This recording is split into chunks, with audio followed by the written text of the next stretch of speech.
Good morning, good morning, good morning, everyone. This is Dr. Herbert Harris, and I want to welcome you to Success Mentorship Class number 374. Wow. This is amazing, folks, because when we think about it, so many good things happen in the world, and it's so rare that you get a chance to get up early on a Saturday morning and meet and speak with people who are talking about good things, powerful things, super duper things. And so this is that Saturday morning. I invite you to watch us on YouTube and to also visit our website, www.herbertharris.com. And when you go to our website, you'll see a lot of good stuff. You see information about our book, but you'll also see a special book a success consultation so that we can get a chance to talk with you and see how we can help you be, do, and have all that you desire. Let me just take care of one of our little computer things here. Good morning, Mr. Man. Okay, let's see. All right, here we go. Okay. All right, before we get started, let us do our meditation to get us in the proper space, the proper framework. Let's sit straight up in our seats. Put our feet flat upon the floor. Let's put our hands on our knees and let's put our hands palm up so that we'll be open and receptive to all the vibrations that come to us this morning. Take a deep breath and hold it. Let it out slowly.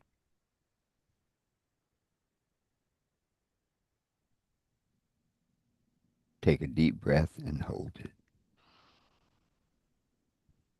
Let it out slowly.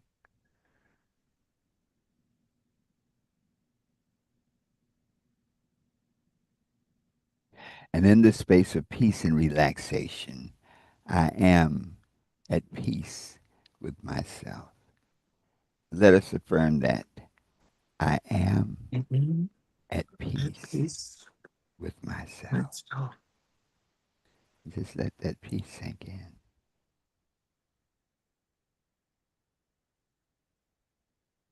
And in this peaceful state, my mind is open, receptive, and ready to learn. Let us affirm that together. My mind is open, receptive, and ready to learn. Detour. Just let that sink in. Take a deep breath. Let it out slowly. And so it is. Wow. Woo! Folks, today we have a super treat today. This is, of course, Success Mentorship Class number 374. That means we've been doing these, oh gosh, for years. And every Saturday morning at 8, we'll have different speakers who can share their wisdom and give you an opportunity to learn from a whole nother perspective sometimes. And so this morning at 8 a.m., we have James Roswell Quinn. I love that. Roswell, we call him Ross, who is an international keynote speaker, success coach, and leadership trainer that he's spoken all over the world. You know, I call him Ross. Ross has given over 2,000 keynote addresses in different countries from the UK, Canada, Mexico, you name it. He's been on the same platforms with Earl Nightingale, Jim Rohn, Mark Victor Hansen, Les Brown, and pretty much anybody who's been in this transformational arena. He's, of course, an author of a number of books. His main book is The Love Based Leader, which is a powerhouse book that you can check out and learn a lot more about leadership and how to be a better leader. But today, our message is embracing responsibility. And that's a powerful message, Ross. And each and every one of you, I recommend that you get a pen, a pad, and act like you're going to get a test on this because the information that you'll be sharing and hearing today can help transform your life. So let me pull Ross up on the screen so we can roll with it. Well, good morning, Dr. Harris. I'm telling you, a few days ago, Christine challenged me. Actually, it was about a month ago, and kept challenging me to come in and do a 20-minute talk. Well, I can do a 7-day transformational retreat without notes. I can do a 3-day breakthrough weekend without notes. I can do a 1-day talk on a plethora of subjects without notes. 20 minutes? I don't know. I'm going to need a month to prepare. It just is really kind of crazy. Let me go ahead and blur my background. I just thought people want to see that the book you just mentioned is The Love-Based Leader, and then the 8 CD set, which is now downloadable on the Great Discovery, is Get Over Yourself. And people have, that's one of those, almost everything I know is in there. So that was amazing to put together. Okay, to begin today, I have 2 questions. Who are you responsible to? And who are you responsible for? We're not going to answer those today. That's what next week's about. When Chris challenged me to do this particular topic, you need to realize that in a 4-day intense seminar, this topic isn't even introduced until most of the way through the 3rd day. And so just throwing that at people, it can sound just a little bit theoretic. But the truth of it, your knowledge and application, not theory, your actual way you live, based on those 2 questions, is directly responsible for your levels of peace. And personal responsibility is from the thousands of, and they weren't all keynote speeches. I've done about 100 keynote speeches, but most of those were multi-day transformational days, weekends, or weeks in 13 countries. I mean, if you get a chance to go to New Zealand, go my way. Somebody else buys your ticket and pays you for the trip. That's the best. But having the opportunity to teach all over the world from ages 7 to 95, I think is the older person I've ever had in a course. I've learned that cultural differences make life interesting. The personality differences make life interesting. The belief systems and the behaviors and the differences we all bring to party make life interesting. But what gives us hope as a race, as humans, is the similarities. And the things that I've looked for to help people transform their life have just blown me away how many similarities there are and how closely we can get with somebody we thought was different when the walls come down. So, as I said, personal responsibility is the only path to freedom that I've ever seen. However, what exactly is freedom? And that definition can get us, it's a stone's throw to an argument or even a fight when people have so many different opinions on a topic. But what personal responsibility isn't is accountability. Accountability is owning your results, and we can do a whole weekend just on that, right, Doc? It's just that's a different game. Personal responsibility really has several parts to it, and we will cut that pies up, so to speak, next week at the same time. But what exactly is freedom? Well, what we've discovered is that freedom is the absence of something. Freedom is the absence of manipulation and control. But it's not just their manipulation and control. Because if you are consciously or unconsciously trying to manipulate or control somebody else, you too are not free because your peace is based on their behavior. Will they get it? Will they buy your product or hire you or quit yelling at you or fill in the blanks? And so when somebody else's behavior is in charge of my behavior, I'm not in charge of my behavior because if they didn't do it, I wouldn't be reacting.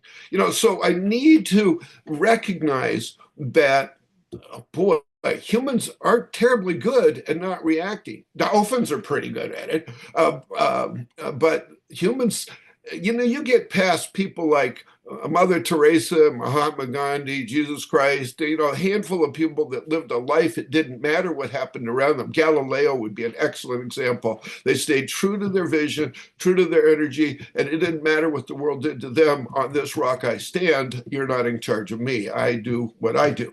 And the list drops off rather quickly once you get past those people that most of them that have done it are probably famous. And so what we need to understand that to be who you truly are is what peace is. And most people don't know who they are. And the question before the house is, how can you be who you are if you don't know who you are? And if who you are has been defined by how you were raised or how somebody's treating you or how you believe somebody might react, then peace is not going to be a part of your day, your life. And at the end of your life, you'll be wondering why most people go out going, why me? Or was it my fault? Or what's the point? What's the use? And other joyous thoughts in those last minutes. And to really get freedom, it's a sense of self-worth that doesn't need reinforcement, but you can look out and see your impact. Just because you're not trying to control people doesn't mean you're not impacting them. And we've all been controlled by people that we believe were trying to control us that weren't doing it, but the belief was enough. So getting to that point, there was a event in my life when I was about maybe 17 years old. And that's a long time ago. You can do the math. I was born in 1950.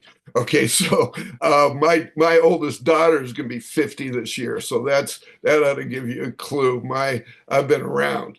And my dad and my mom were civic leaders. Anybody here ever been in Thousand Oaks, California? It's a bedroom community, about an hour.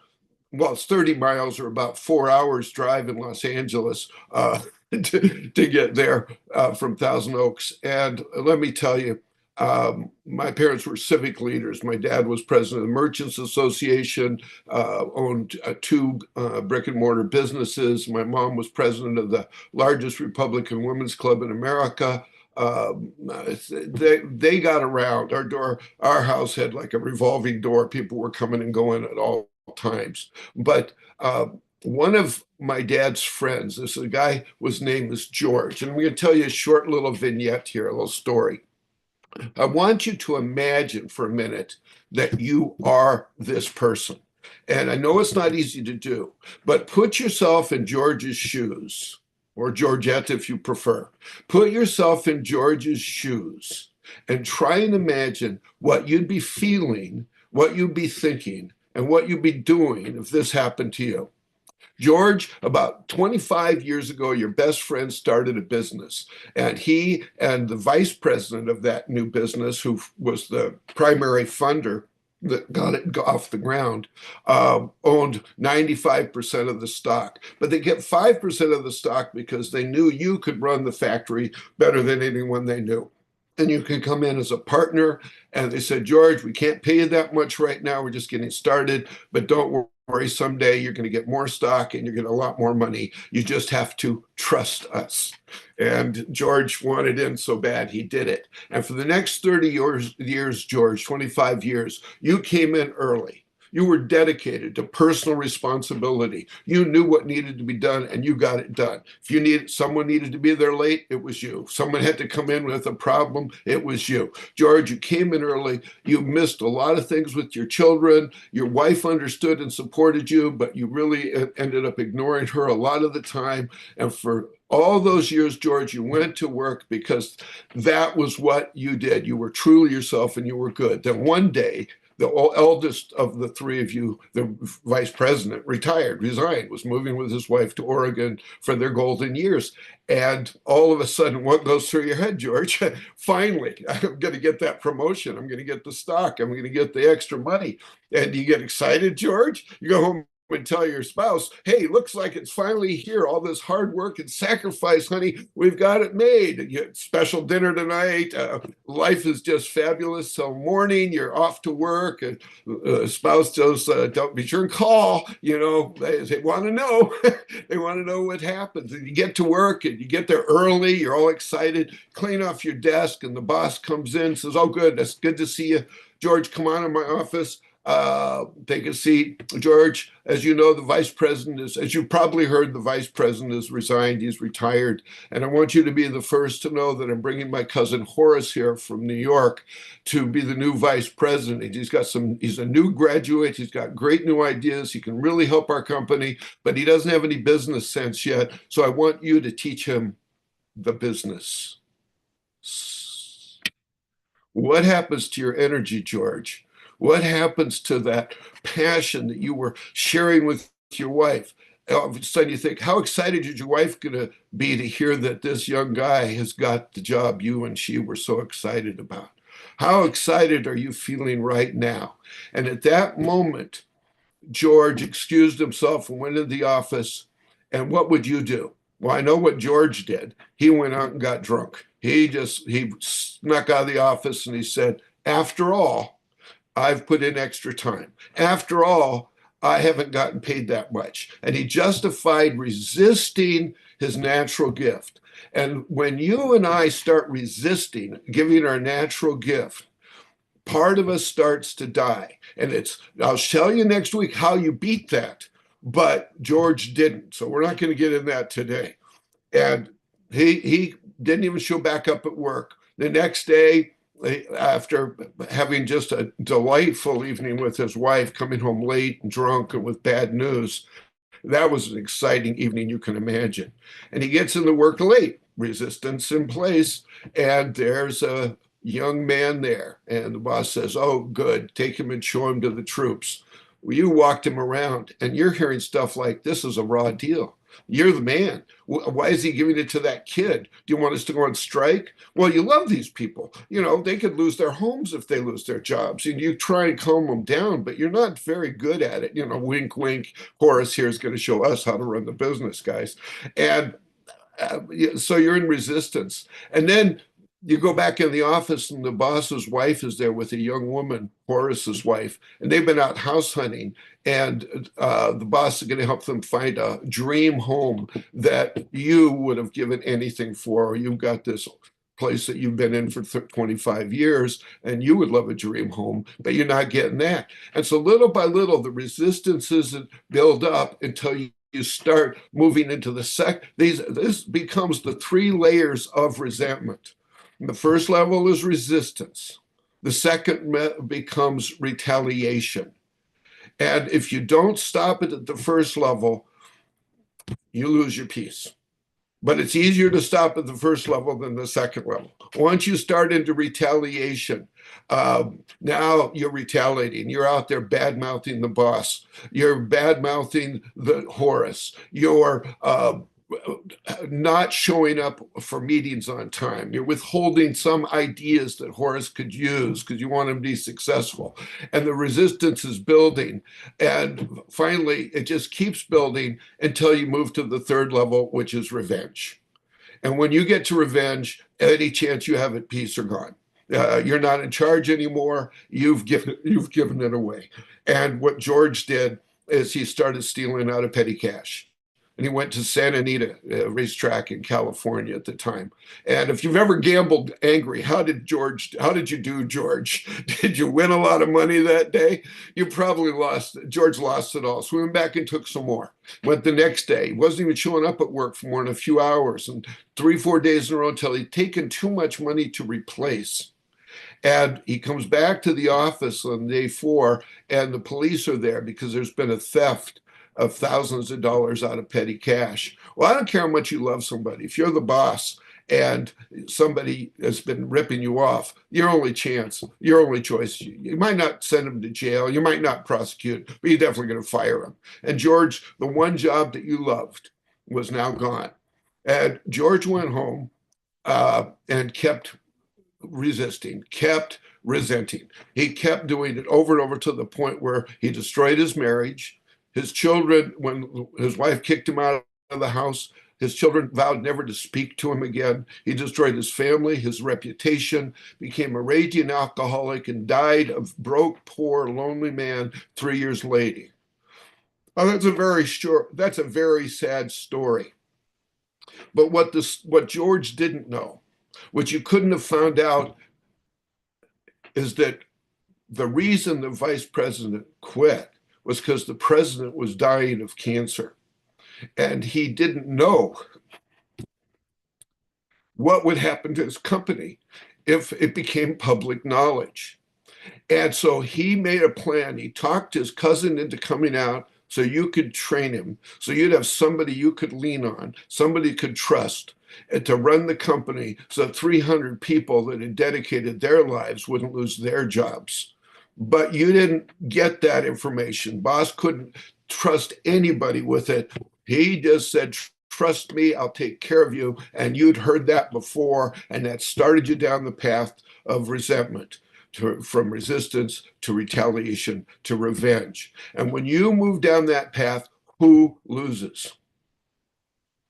Everybody. The boss died quicker than they would imagine. And I imagine George's departure had a lot to do with that. He died right away. George didn't have the support of the company. You had seen to that, George.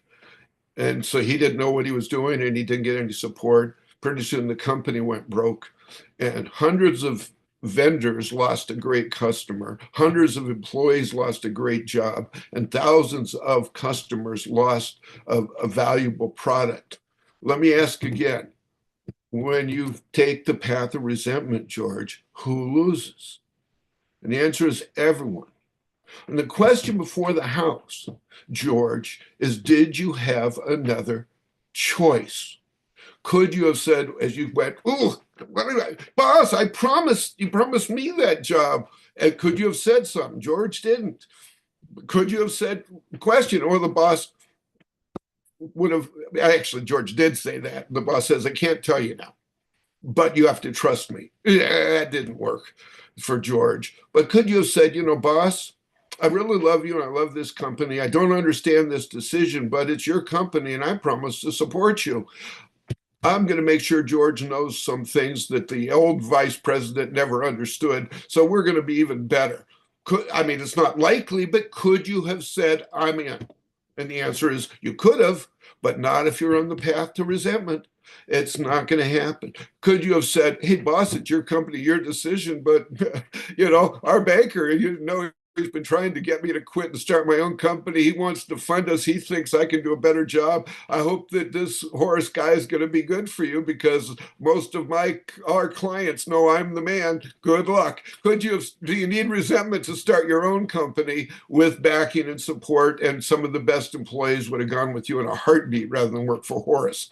So there were other choices, but you weren't open to those choices. You weren't free to explore possibilities because you'd been caged in your own resentment. And it's been said that when resentment reaches the revenge level, and what you do at that point is like drinking poison to try and hurt somebody else. And everybody that could have been a benefit from your gifts, from your essence, from you being free to be who you are, everyone loses. And we'll never know how big that impact could have been. Now, that story's been told hundreds of times by my father and hundreds of times by myself. And I can't tell you how many times I've got feedback from people later that said, I decided I was going to use the tool that I'll teach you next week to go back and heal some things and move back down that ladder from revenge to back down to resistance, where it's easier to let go and let it go. And you're not free if you're justifying your negativity against somebody else. They're actually in charge. Well, and we usually turn our freedom and our power to escape it over to the person we respect the least at that moment. And so that's really where we're after. This is just the tee up for personal responsibility. And I want to tell you the concept of responsibility that we're going to cover next week is easily the most important concept of life. And if it isn't the most important concept of life, it is easily the most important concept of relationships. It's the key stone of success or failure in relationships that could have been glorious. And nobody gets married, for example, hoping that 7 years from now I can lie about them in court.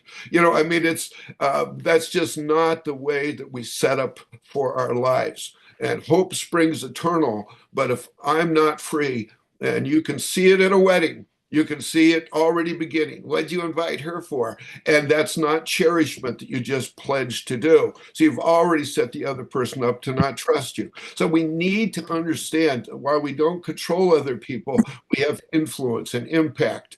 And that act is far greater being free than it is trying to manipulate them by whether it's by tears or by weapons, whether you're trying to get what you want by pleading or ignoring, whatever is outside of your natural essence is the enemy. The fact is, how you react, what triggers your reaction isn't the problem, never has been. That it's triggerable, that's the problem. And that's where we lose control. So I hope I've given you something to chew on with the George story. George, no, you didn't. You didn't die, George. It was just the story. And Doc, if you or anyone has any questions, I think I made it underneath that time, so we can actually maybe take a few. And if you are going to ask a question, take off your thing and announce who you are, so I know Yeah. where to There, look on this screen. yeah, there we are, Ross. Let me just say this: as you were sharing and speaking, I kept thinking, man, I have seen that person, and sometimes I have been that person. And as you were sharing that, one of the beauties of the way that you were putting it is to quantify it. Like we've all experienced resentment, you know, of being passed over, of being, disrespected, as the young folks say. But to recognize the stages, that resistance, that retaliation, that revenge is awesome. And to see it put like that, I think gives us a framework to change it, to make different choices. As you say, you always have choices about it. And so that makes such a profound difference. When you laid that story out, I think everyone on here said, man, that's been me. There have been times when I did not get what I thought I was going to get. I remember myself being running a company, a multi-million dollar company, after there'd been like a management coup, and I was the assistant data processing manager. And the people called me in and they said, "Harris, can you run the payroll and do the billing?" I said, "Yes, sir." And so they literally put me in charge for 6 months. I was running the company, and once the problem disappeared, I thought, sure, for real, I'm going to be the executive vice president. And Ross, when they moved me out, I had the corner office while I was running things. One day, the new guy came and he says, "You know what? We want to do something different with your office." I'm like, "Yeah." He says, "I tell you what, we're going to redecorate, we're going to paint." And so I literally helped them move my stuff out of the office. Oh no. And thinking that they were preparing it for me. And man, when I realized that, and it's funny, when that thing happens, I just had no idea, no idea how to handle it. It just blew me away, and I think I moved from resistance to revenge real quick. When I saw that, and I guess the other thing was in the back of my mind, I always thought about that possibility. I think that when you were talking about George, the idea that if you think it, you've created the vibration to manifest it. So if you think distrust, if you think bad things are going to happen, then you've literally planted that seed. And so, as when I took over that position, as the crisis was eliminated, my thought was that they weren't going to do it, that they were going to put me out the pasture. And man, that thought manifested in my life. Wow. Thanks so much. Yeah, that. Thank you, Ross. I can't wait for next week, man. I almost wish we said we'd do an hour a day. But anyway, I think you got everybody's appetite whetted, and we're looking forward to that. Yes, Okay, there's some strange silver-haired lady has a question, and then Catherine, yes, Pamela. yes. Oh, I see your hands. Sheila. Yes, go I'm not a strange silver-haired lady. I'm just strange, I guess. But ahead. well, actually, I have silver hair. Anyhow, one of the things that he usually talks about, and I don't, and he didn't, and I'm kind of surprised at. But whenever you're pointing that finger at somebody else, do you ever notice you got three of them pointing right back at yourself? And boy, the first time I heard that, that hit me very hard. So I wanted to Well, put that in there too. in my wife's case, those three fingers changed to a fist very easily. So I mean, anyway, Uh, I left that out so you'd have something to say, honey. uh, Katie. Hi. Yeah, thank you for the example. I just am curious, and maybe this is, for future weeks here, but what I've noticed in my own life, and eventually I've moved beyond it, but what I've noticed in my own life is kind of will move into maybe some resistance, but then I'll just kind of linger in a resistant resentment until I finally just kind of have enough and move on. I don't really generally move to retaliation or revenge. So I'm just curious because the reason I'm mentioning this is I don't know that that's any less harmful. Like then you're kind of stuck in your own paradigm of Well, yucky. that part But is true. But what you've done by doing that, by not letting your emotions run away with you, is that you've been able to exit that path at the easiest level. And mm, if you had accelerated that, amplified that, and moved to the next two levels, you wouldn't have let it go so easy. And there's probably times you have accelerated it, but as a general rule, I believe you. But I also know that we're all human, and yeah, sometimes we get triggered beyond our ability to control it. I can talk all day that fighting is no good, but if you're attacking one of my kids, I'm pretty sure I wouldn't try yeah, and compliment you out of it. So there's times reacting is appropriate, but the danger, folks, is that the more often you justify a reaction of any kind, the closer you come to making it a non-think habit. And at that point, you have no control anymore. And whatever triggers you or whatever you imagine might trigger you, that's in charge. And it's I love to hear what you're saying. The vast majority of the people that I've taught over the last half century have been very much like you, Katie, that they're good people who've had many successes, but that one edge has eluded them. And if mm, today did nothing for anybody, if you walk out thinking, that little bit of resistance, that could be the problem. I'm going to yeah. let that go today, and I'll show you yeah, how to do that. It's yeah. not a mental game. It's emotional, and once we can get the emotions on our side, freedom starts happening. And Wow. your essence is not negative. You've got a wonderful. The law of attraction is in play with you because I Oh, can see why you'd want to let that go. oh, thank you. Wow, Yeah, thank you. wow. I would love that, and I'm Thank you, looking forward Katie. to it. Mwah. Wow. You just said something, Ross, that really got me. It says, once you can take control of your emotions, then you can achieve freedom. In other words, as long as your emotions are running the show, you are not free. And there's a difference between feelings and emotions. Please Yes, understand. If I kick you, you will bruise. Yeah, yes, if I knife you, you will bleed. If I insult you, you will feel resentment. Those things are not unnatural. yeah, They're they're they're signals that something needs attention. That first feeling that she had, that was the signal that you need attention. So you go from there. Feelings are natural. There's nothing wrong with them, but you deal with them and you do something about them. uh, Emotions, You can hide emotions, you can exaggerate emotions. That's what you show, and that's where the manipulation and trying to control others comes in, Wow. almost always, or to at least self-protect. It's one of those. Pamela, Okay. thanks. You got two speakers here between Doc and me, Yeah. and if we start opening Yeah. our mouths, we'll go all Yeah. day. So go ahead, Pamela. Mhm. Oh, just a minute, Dr. Harris. So we want to close off this session because our another session, we always have our great discussion Right, after. right. Yeah, I'm going to let it run for a little while. This is some rich commentary. This is interesting, but I will. Thanks, Don. Yeah. Go ahead, Pamela. Pamela.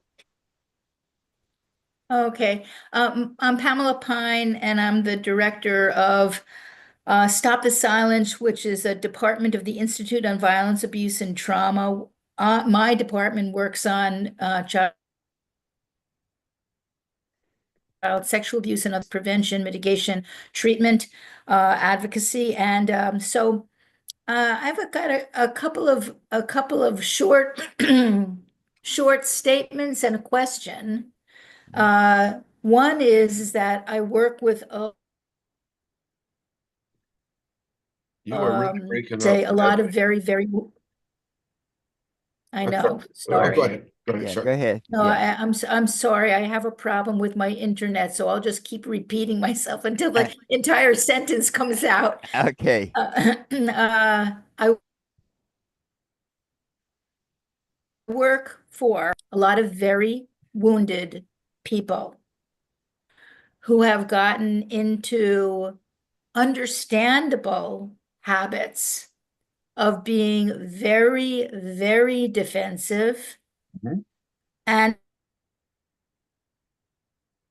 sometimes aggressive, not necessarily physically, but certainly psychologically and emotionally. Which is no less damaging in many cases. That's absolutely true. No, no less damaging. My question, though,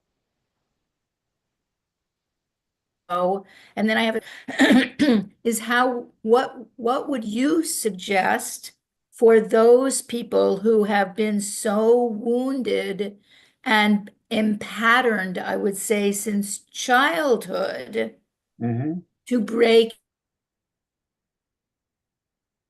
out of those? Just if you'll allow me one other little story, which is about myself. And I ran into there was a colleague that I had an interchange with, uh,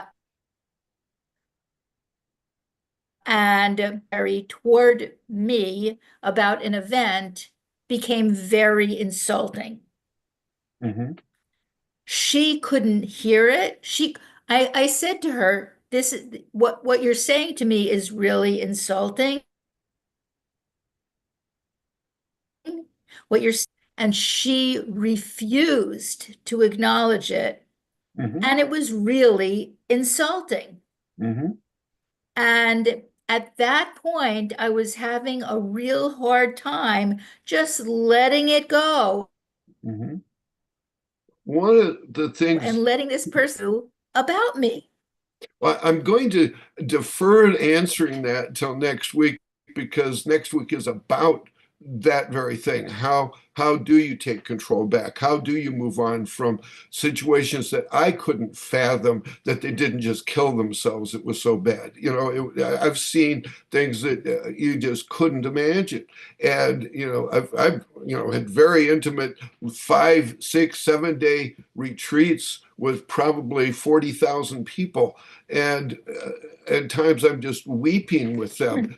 And the next month I get the abuser. Now, then you hear their story and it's even worse. So I've gotten to the point where I just assume that I'll never know what's going on in that person's mind, and trying to control them when they've spent a lifetime developing that is they're not going to get talked out of it any easier than we get talked out of reacting to it.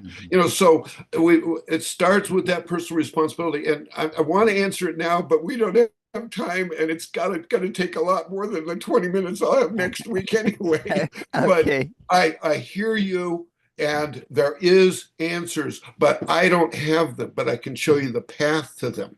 And I've seen Wow. people with huge problems find peace. All right. Because if all of it takes a phone call from that person to hurt you, or just somebody mentioning their name to go there, and it's all back, you're not free just because you don't see them. It Wow. doesn't mean you got to live with them, but you can free yourself from Interest. them. Yeah. Yes. We All got to right. we got to take one more real quick though. But thank you, Yes, Pamela. Sheila. My heart's Yes. out to you. My heart's out to you. Thank you, Pamela. Thank you so much. Enjoy seeing you. Welcome. Thank Sheila. Hello, Ross. I had to laugh when you talked about Thousand Oaks because I lived in Redondo at one point and I had in-laws in Thousand Oaks and it was murder We used to getting on the surf in Redondo. 405. I thought you. We used to surf in Redondo, so I thought you looked familiar. Oh, Anyway, nice. go ahead. But what impressed me most about this is that the taking responsibility, taking responsibilities for our actions, taking responsibilities for being ourselves and having the courage to be ourselves. And it reminded me of there's this book that I was reading that somebody passed on to me. Is what you think of me is not my business. That's my wife's favorite line. It's a great book, and it's true. What you think of me is not my business. So I have to be true to myself, not true to what you think of me. And I would sometimes add that's a difficult. That can be well, I difficult. would add one caveat to that. 99% of the people that are throwing rocks at a president or anybody that's in a place, they don't care about. But if it's their daughter or their wife that has a negative thing, then what you think about me is my business entirely. So it depends on the value you hold on Yeah. that person. But 99% of the time, we worry about people that don't even know we're reacting to them. You know, I mean, we make monsters. But you're absolutely right. We give our power away to people we don't respect or that we don't even know. Oftentimes, true enough, Sheila. Yes, Yes. All right. absolutely. All right. Well, let me just step in a moment. Ross, the way that your presentation and the story that you told was so impactful. Normally, we end our live broadcast at the time, and then we switch over to have our conversation. But today we did stuff a little differently, and I'm so glad we did because sometimes the richness of the message is reflected in the quality of the questions. And so that just and thank you so much, Dawn. I got mesmerized by it. Frankly, I forgot I was just so into it. So let me officially end the live so we can continue our discussion and I can show everybody and get any other thoughts and comments. Folks, this program today has been a magnificent opportunity to learn the power that you have, as they say, when you embrace responsibility, the power that you have, that you can just literally change your state of mind, change the outcomes you experience in your life. And the great message is that's all in your power. So, those of you online, thank you so much for being with us today. Those of you on Zoom, hang on. Those on YouTube, thank you so much for being with us today. Be sure to visit our website, herbertharris.com, www.herbertharris.com. And we look forward to being with you again next Saturday. Also, just another announcement, this is the graduation season and we have a beautiful program going. One of the most incredible gifts you can give to anybody who's graduating from anything, whether it's high school, college, whatever, but a life changing success book, The 12 Universal Laws of Success. So we have a special website set up to check it out. And we call it The Perfect Gift. So those online on YouTube, go to www.theperfectgift.me, theperfectgift.me, because you have the power to change somebody's life by giving them the recipe book for success. So thanks so much for being with us. Those on Zoom, hang on, and we'll continue our discussion. Let me end.